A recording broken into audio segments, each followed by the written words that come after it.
Meile on tulnud õppima väga erineva taustaga õppijad ja see ongi see, mis tegelikult maailmapilti avardab. On erinevatest sektoritest, erinevatest valdkondadest, erinevate tööülesannetega juhid ja spetsialistid.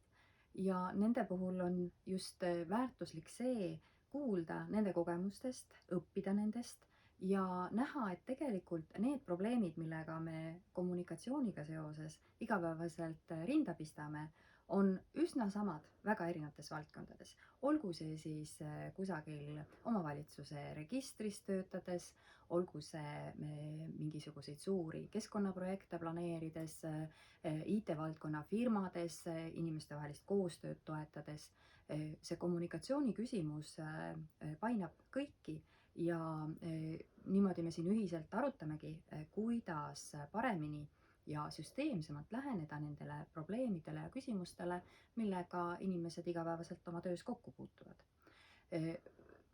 See õpe on kogemuspõhine õpe, meie õppejõud modereerivad seda kogemust, aitavad näha seda laiemas pildis, aitavad näha seda süsteemsemalt ja on selles mõttes pigem mentorid, kes suunavad ise leidma, ise välja mõtlema neid uusi võimalusi, kuidas oma tööd paremini teha, kuidas oma organisatsiooni paremini teenida.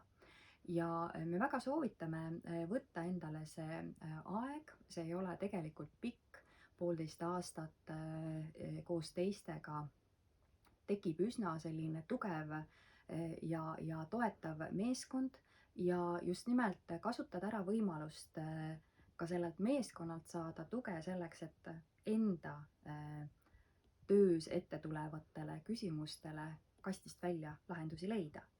See on just meie õppe tugevus, see on kogemuspõhine, see on integreeriv ja väga süsteemne ja keskendatud kommunikatsiooni teemade ümber.